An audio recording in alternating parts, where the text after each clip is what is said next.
I'm going to give you a glimpse of the future, a version, not necessarily the version. And I should warn you that it's optimistic in regards to the pace of advancements, but it's pessimistic based on why we need to make those advancements. It's 2061, and I'm now 102 years old. I've chosen to live the rest of my life on this colony ship with a few thousand other like-minded folks, and we're heading toward the planet Destiny, one of the possibly habitable planets that was imaged 20 years ago. Now, it's over 25 light years away, so the living beings on this ship, well, the AIs will still be alive, will not be alive to reach that. Our descendants will. But two, it's not the point to reach the journey, but have a segment of humanity living independently. As a matter of fact, most of humanity now lives in colony-type environments, even on Earth, which became a necessity after the environment went unstable. I mean, Earth's environment is still habitable if you don't mind wild temperature extremes and really violent weather and all those insects that flourish under those environments. But for the most part, these closed-loop life support things has enabled humanity to survive past that point.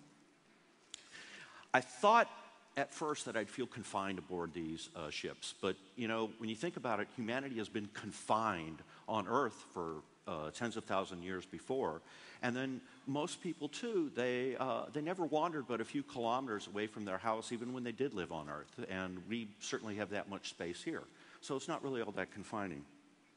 The other thing is that, you know, it's really nice here. I mean, for example, these lush green walls that we have here all over, synthetic bio, they're here to help recycle our air. They take the artificial sunlight, use that for photosynthesis, keep the balance between our oxygen and CO2. They even help regulate the humidity of the air. And the part that I also find amazing is that they take dust, which is very much skin cells, and use that as part of their feedstock. But they don't taste good. That's not part of our meal recycling. For that, we have other synthetic bio things to make sure we don't get food monotony. Everything is fully recycled. Well, okay, except our power source. That does need a continual influx of material to keep those reactors going. And the reactors are the type where they can convert those many materials into fuel. So, you know, to keep the cycle of life going, you do need at least energy. On Earth, it was the sun, but for our spacecraft, or at least these colonies, it's a dual reactor. You know, the other thing that's going to be recycled is me. When I die, there won't be a grave. My body parts will go into the whole system where their molecules will be recycled as they need. Now, this brings to mind one thing that I'm still uncomfortable with. I have the option to download my essence into an immortal machine so I can live forever. And, you know, I think that's too much. I mean, I was okay when the era of the phone implants and the internet connection implants were a normal part of humanity. And I even went for one of those processors that could help me from losing my memory. But, well, for example, when I learned my grandson was doing that whole transhumanism thing so he could do the exoskeleton asteroid prospecting, that was a little bit too weird for me. And for those of you who don't know, if normal human skin exposed to the vacuum, well, the blood boils at the surface and you die in a few seconds. So a few adventurous, well, previously humans, re-engineered themselves to have exoskeletons to not only contain the pressure, but shield radiation and provide thermal control, and even claws to make it easier to prospect on the asteroids. And, you know, it's just a little bit too much for me. I mean, they make good money, but what are those bugs going to spend that money on? But, okay, it reminds me, when my daughter turned 16 and she got her first tattoo, I thought that was bad. It's a completely different ballpark. Which reminds me, the one sad thing about this is I won't be able to see my children again. They're on other colonies. And because of the distance between us and the light speed limited communication, we can't have a dialogue anymore. I mean, they can send messages that I can read and I can reply and send back to them, but I'll never have that dialogue again. And that is something that is hard to take. Well, and maybe that's why I might try this immortal machine thing, so then I could go visit them and have that. Well, that reminds me, this whole immortal machine thing, with the change of AI that it was coming and what that meant. Well, the first time it really struck me that a change was imminent was on the 50th anniversary of the Apollo moon landing, 2019, when you had the Apollo landing sites.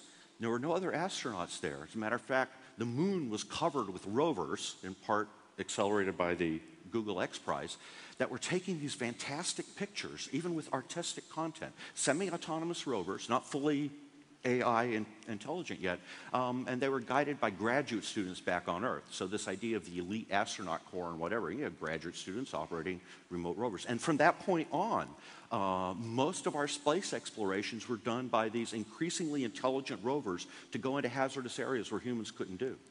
But that doesn't mean there wasn't human spaceflight, because then human spaceflight came for the thrills. First, there was the Virgin Galactic Joyrides that started around 2013. And a few years later, you had the Bigelow orbiting hotels, so you could go up there and look down on Earth and, yes, finally do zero-gravity sex. And I can tell you the challenge is worth it. But also, do allow you enough time, because it does take a couple of days of zero-gravity adaptation sickness to get over it, but that's just par for the course. Well, on these ships, where we do have synthetic gravity by physics breakthroughs that happen with the help of AI, we still have regions where we can turn that off and still do zero-gravity sex, even at 102 years old. The other thing that reminds me is about the AI transition.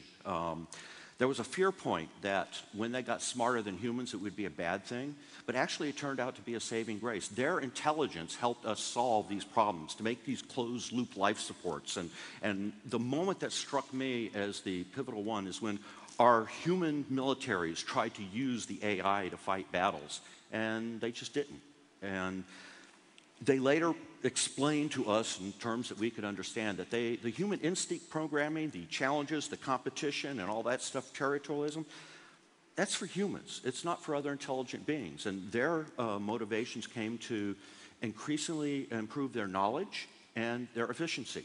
And they diversified, and they had no trouble with fighting over resources, because they could go even to mine things from Mercury and Venus, get closer to the sun for solar energy, and some of them stayed companions with humans to help us with our problems. And that's where, like I said again, they allowed us to do so many mental refinements that humans couldn't do. They were not barred by dogma or by pre-prejudice of possible old solutions. They could cycle through things in milliseconds and do the fine refinements that allowed this closed-loop cycle to finally work. And then even helped us solve the physics of other things, which led to being able to do synthetic gravity for the crew, and which also is now our propulsion. We don't have rockets that need enormous propellant supplies, space drives that push on the very matter of inertial frames. And they're here on board too, now also trying to help us solve the light speed barrier. And that would be great, because if we can solve that one, I can talk to and possibly visit my daughters again.